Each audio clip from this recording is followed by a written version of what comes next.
O yung debate mga kababayan, discussion sa constitutional reforms o itong charter change, kung saan-saan na po napunta yung usapan. Nauwi mga kababayan sa bangayan, away ng mga senador at saka mga congressmen. Naglabasan na po ng mga baho. Nauwi mga kababayan sa PDAP scam.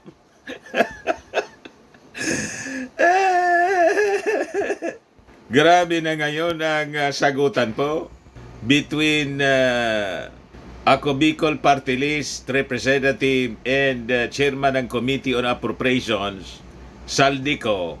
Saka po si Senator Joel Villanueva. Bakit niya Mr. Maravillas? Ano yung pinagmulan? Minaliit kasi mga kababayan ni Senator Villanueva yung unang diskusyon natin. Yung mga senador, minamaliit yung mga congressmen. Bumulta po si Saldico. Kayo niyang mga senador, masyado ninyong minamaliit kaming mga congressmen. Lalo pa po si Joel Villanueva, dati pong si BAC, party list representative noon before naging senador. Pero anya, pag dating ng eleksyon, punta kayo sa aming distrito, humihingi kayo sa amin ng suporta para manalo. Ayun, mga kababayan, nagkainitan yung dalawa. Nang sabihin mga kababayan ni Saldico na masyado niya kayong mayabang. Ayan pa. Noong isang linggo to ay tama, masyadong hambog. Saldico reminds Joel Villanueva of Ombudsman dismissal over pork barrel scam. Buwelta mga kababayan ni Joel Villanueva, maligo ka muna. Villanueva hits back at House Appropriations Chief. Napunta po sa kung ano-anong mga usapan po na wala man kinalaman sa wala man kinalaman sa tsa-tsa. Talaga niya Mr. Maravillas, matindi itong issue sa pag-amyenda ng ating konstitusyon. Talagang matindi po kung ano-ano po yung pumasok na issue. Napunta mga kababayan doon sa kaso ni Janet Lim Napoles, yung PDAP scam. But before ko mga kababayan ibigay sa inyo yung mga nakakatuwang kwentong ito, click subscribe muna dito sa ating YouTube channel and hit the notification bell para lagi po kayong updated sa mga kaganapan dito sa ating bansa. Like and share na rin po ninyo ng ating video at wag na rin po ninyo mga kababayan na skip yung ating mga commercial ads para tuloy-tuloy lang ang pag-unlad ng bagong Pilipinas. Sa mga naghanap po ng malinis and spacious fitness gym, punta lang po kayo sa aming Colossal Fitness Gym. We also offer Grab car rental with our brand new 2023 model ng Toyota Innova. We also accept booking for those who are planning to travel via PAL, Cebu Pacific, and other airline companies, local and international. And bills payment for Meralco Bills, PLDT, Aleco, dito sa amin, sa Albay, etc. Kahit saan pong bansa gusto ninyong mag-travel, pwede na kayo mag-online booking po dito sa amin. Pati sa hotel, may Paymaya po kami, may bayad center na rin po. Ang Colossal Fitness Gym is located at 3rd floor Security Bank Building, Lanco Business Park, Legazpi City, Albay. For inquiries, look for Jilon Maravillas, contact number 0966-802-0949. Yan po yung aming Innova. Lagi na pong matao dito sa amin. Na-set up na rin yung aming mga bagong gym equipment. May treadmill na rin po kami. Saka may bagong product kaming paninda mga kababayan, iGlow Serum. Whitening po siya. Tingnan ninyo yung epekto. Galing po itong South Korea. Yung epekto po sa aking anak na architect entrepreneur. Negosyo niya po ito, before and now.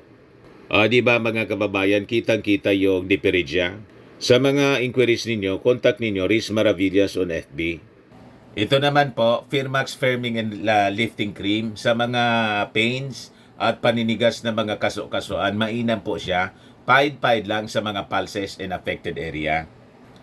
Ito naman po, Automax Radiant Serum. Sa mukha naman yung application. Anti-aging po siya mga kababayan. You will look 10 years younger than your age. Sa mga cancer patients naman po, baka lang gusto ninyo itong itry. Nengxia Red Mix Fruit Drink. Hindi man po siya gamot, food supplement siya. Kaya lang, gawa siya mga kababayan sa goji berry. Yung goji berry, may anti-cancer properties po. Ngayon, yung mga inquiries po ninyo, dumiretso na lang kayo sa aming messenger sa Facebook para masagot namin agad. Ayos pa? Ayos na ayos niya, Mr. Maravillas. Balikan natin yung mga controversies mga kababayan kasi dapat sana yung focus ng ating mga legislators po yung panawagan ng ating Pangulong Bongbong Marcos na tulungan siya na mapaunlad yung ating bagong Pilipinas at yung pakiusap niya na gawing mas attractive po yung ating bansa sa mga foreign investments sa pamamagitan po ng pagtanggal dito sa mga restrictions. Kasi sabi nga po ni Congressman Joey Sarte Salceda, Chairman Committee on Ways and Means, ang sikip-sikipan niya dito sa atin. Yan po, Salceda's big frustration on Philippine economy. Ang sikip-sikip, yan po, ang ating economy niya is so tight against the entry of investments. Nearly all of its neighboring countries have overtaken it. Nalampasan na niya tayo ng mga kalapit-bahay nating bansa. Sabi ng aming puging-puging Congressman Joey Sarte Salceda, sabi niya, we are third most restrictive economy niya in the world. And all those restrictions are in the Constitution. Ito dapat yung tutok ng mga senador. Si Super Ate nasa PI investigation hanggang ngayon. Si Villanueva po, Senator Villanueva, inaaway yung mga congressmen. Nagalit tuloy si Saldico, Chairman Committee on Appropriation. Nangambog mo niya, kala mo niya, malinis ka. Mamaya po, mga kababayan, ibigay ko sa inyo yung awayan. Ito yung dapat pinag-uusapan po eh. Diba? Nawala po sa topic. Sabi po ni Joey Salceda, we are third most restrictive economy in the world. And all those restrictions are in the Constitution. Kasi ang problema nga, ang sikip-sikip natin, hindi natin pinapapasok yung mga pwedeng magpalago ng ekonomiya para meron tayong espasyo for higher wages when productivity is rising. Sabi po ng aming congressman dito sa Segundo Distrito. Salceda claimed that every time the Philippine Constitution would undergo revision, it was toward adding to furthering the restrictions. Baliktad yung nangyayari. Imbis na luwagan, lalo na hinigpitan, kaya ang sikip-sikip na niya. So sabi niya, noong 1902 niya, nalampasan na tayo ng Malaysia. Noong 1935, nalampasan tayo ng Indonesia. Noong 1972, nalampasan tayo ng Thailand. Ngayon naman lalampasan tayo ng Vietnam. Nalampasan na. Yes. Yung Vietnam dati mga kababayan, napakahirap na bansa, isa sa mahirap na bansa dito sa Southeast Asia kasi nagkagera sila. Tinulungan pa nga po natin kaya may mga Vietnamese refugees tayo noong panahon ni Apolacay. Ngayon, talo na tayo. You see? So sabi dito, two areas in the existing 1987 Constitution where restrictions to foreign capital are evident have to do with foreign ownership in the media and in the education sector. The Philippines allow 40% foreign ownership in the education sector and zero foreign ownership sa media. Data provided by Salceda's office shows that in the realm of education anya, Malaysia allows up to 100% foreign ownership. Yung Thailand naman allows up to 50% above, which requires governmental approval. Indonesia allows up to 100% if local tie-up. Vietnam up to 20% for fully private education. Up to 100% for pre-university private education. In Singapore, no restrictions. Nakita ninyo, yung Singapore tuldok lang na bansa. The size of Catanduanes lang po, napakaliit, di nga makita haros. Sa mapa ng mundo, talo tayo sa economy. Salceda said, while Congress anya has amended certain laws, yung mga changes were insufficient to attract foreign investors because of restrictions in the Constitution. The current bid to revise the charter intends to relax its restrictive economic provisions. Yan man lang po, economic provisions man lang. Yun ang gustong mangyari ng Congress ay base na doon mismo sa naging hiling ng ating Pangulong Bongbong Marcos. Sila na nga yung pinapalid yung Senado o ano kung ano niya yung gusto ninyong mangyari, susundin lang, i-adapt ng Congress. Ayun, nag-away-away na po. Nauwi po sa napunta sa PDAF. Napunta yung issue sa Napoles, PDAP scam. Yung sabi ng aming congressman, I have repeatedly emphasized anya that if foreigners cannot own or have a more secure tenure over land, they will be less willing to invest heavily on capital-intensive sectors. Salceda pointed out that he expects vigorous debates on the issue of land ownership. But my personal view anya as an economist is that we need to open up land to some form of foreign ownership. Our most capital-starved sector is agriculture. In 2022 anya, it accounted for just 1.3 billion pesos in approved foreign investments out of a total of 242 billion in approved foreign investments during the same year. As if the President wanted a timeline for the Senate to approve charter reform, sabi po ng aming congressman, hindi ko anya pwedeng sabihin. I cannot speak for the President, but I can speak of his style based on my experience anya. He recalled that during the deliberations ng Maharlika Investment Fund, the President in the House gave him, as head of the technical working group, unlimited leeway to listen to stakeholders and to institute safeguards and refinements to the measure. The President also allowed vigorous debate on the matter and did not weigh in on the details, just on the principle and the schedule. So I think the style will be the same here. He will encourage vigorous debate on the details but will strongly support the principle of economic amendments as well as the timeline for getting it done. Yon mga kababayan ang sabi ng aming congressman. Talagang totoo po ang mga sinasabi ng aming congressman. You just imagine. Tingnan ninyo itong balitang ito mga kababayan. Sabi diyan, 167 signature requirement sparks concern for foreign investors in Philippine renewable energy.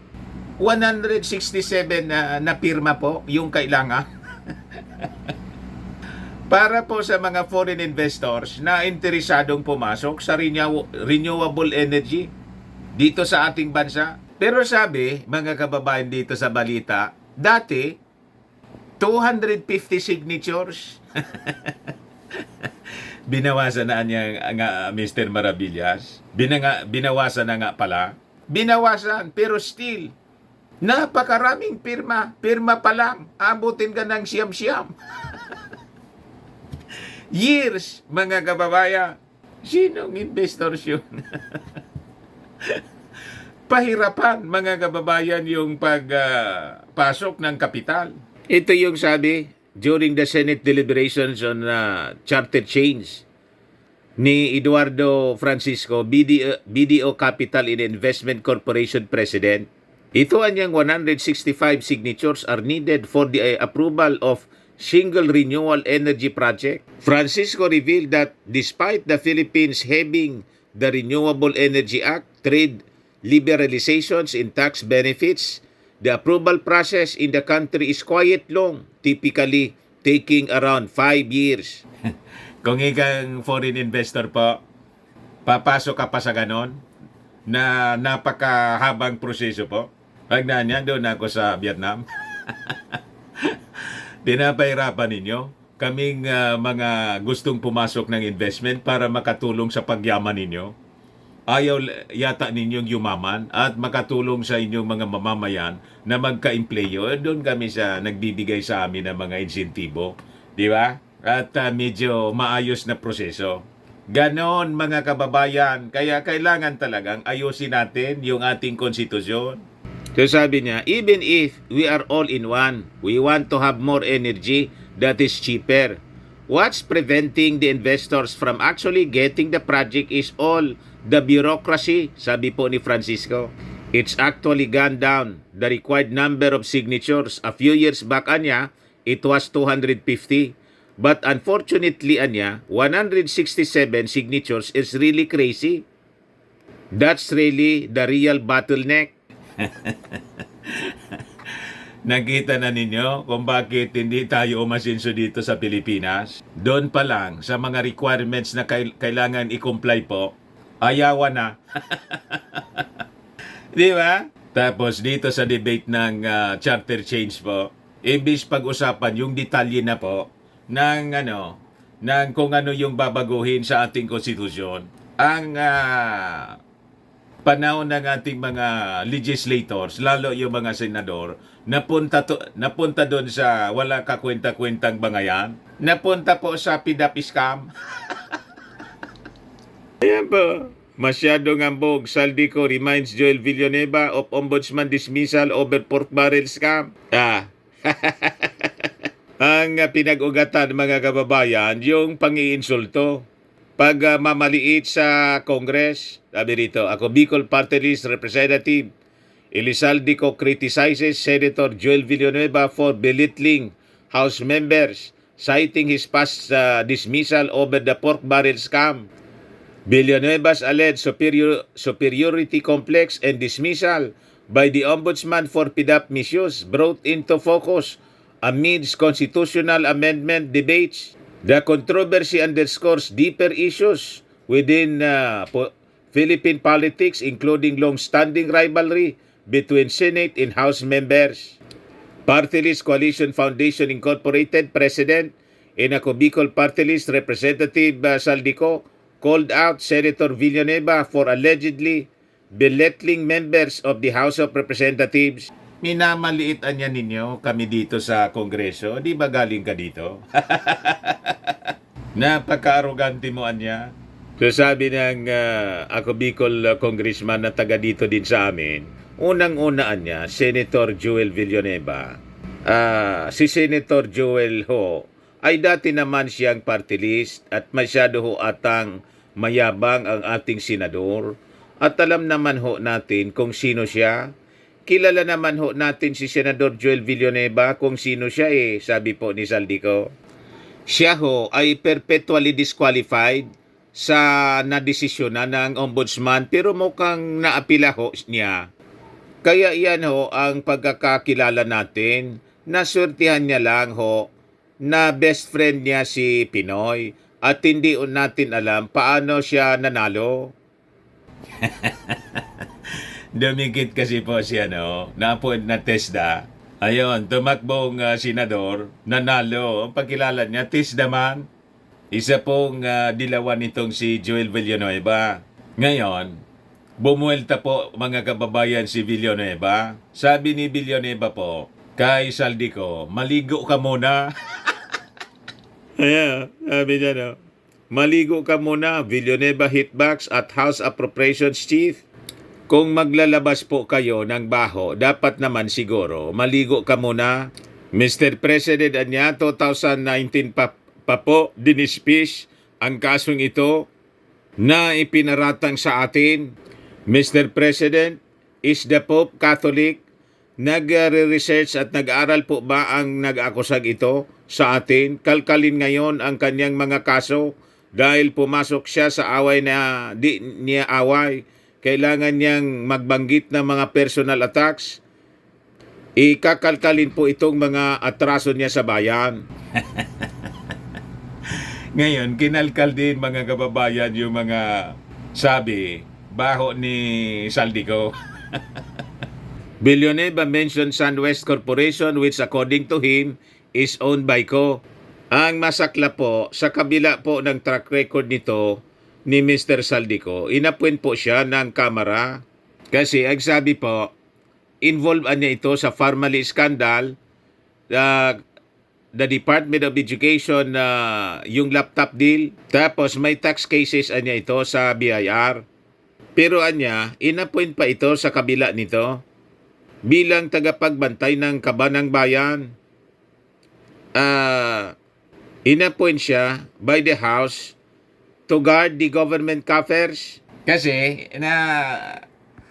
naging kwampo si Saldico, chairman ng Committee on Appropriations, yun ang minimin ni Villanueva.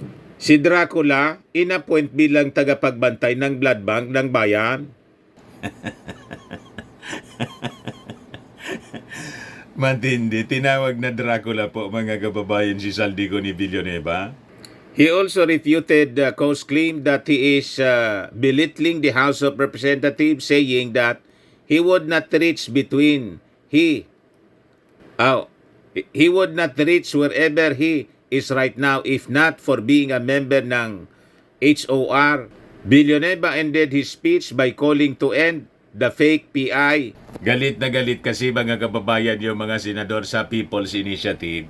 Isabi po ni Congressman Joey Sarte Salceda, sinilb na namin anya yan.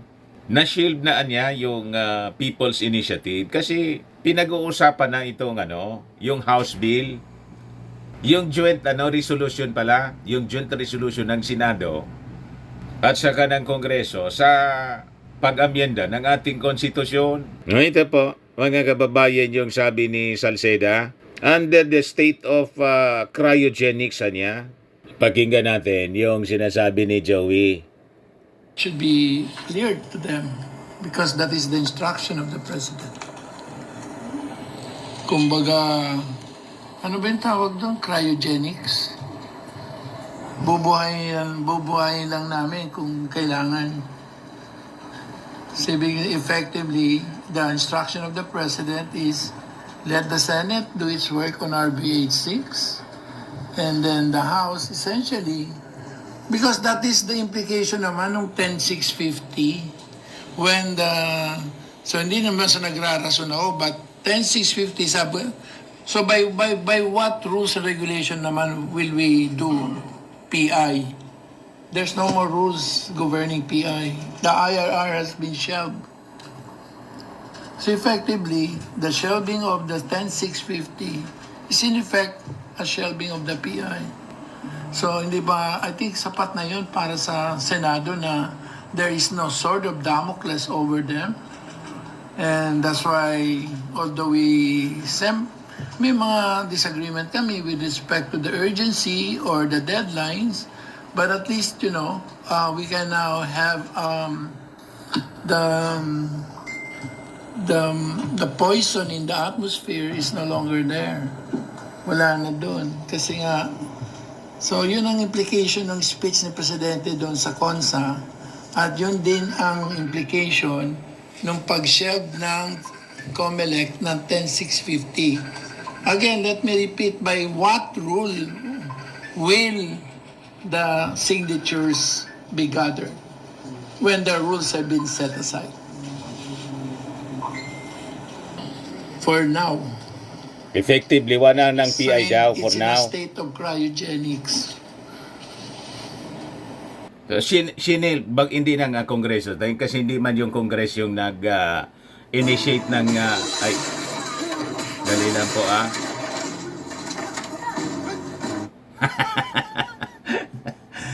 May pumasok na, ano ba to? Pelikula. Hindi man yung Congress yung nag-initiate ng PI. Yung nagpapapirma po, yung pirma. So, ang nag-shield po, yung COMELEC. So, wala na niyang sword of Damocles na masasabi tayo. Yun ang kinakataranta kasi po ng Senado, ng mga senador. Kaya ayon, nawala sa topic, nandun na sa awayan ng mga senador, nagsabuyan na po ng putik. Nagpasingawan ng mga baho. Yan po, yung sagutan ng dalawa. Kung maglalabas kayo ng baho, dapat naman siguro maligo ka muna. Nag-research at nag-aral po ba ang nag-akusang ito sa atin? Kakalkalin ngayon ang kanyang mga kaso dahil pumasok siya sa away na di ni away. Kailangan niya magbabanggit ng mga personal attacks. Ikakalkalin po itong mga atraso niya sa bayan. Sagot naman po ni Saldico, our records show that, hindi si Saldico, yung Attorney Sarina May Altes Domingo, Graft Investigation Officer. Pinalabas na may certification pala to. In clearance certifying that ako Bicol Party List representative ko has no pending cases with the Ombudsman. You see? So, yan po mga kababayan, yung mga maiinit na bangayan dahil po dito sa charter change na palayo po tuloy yung mga usapan. Ayan man lang po. Ako po si Dante Maravillas. Bye-bye. God bless.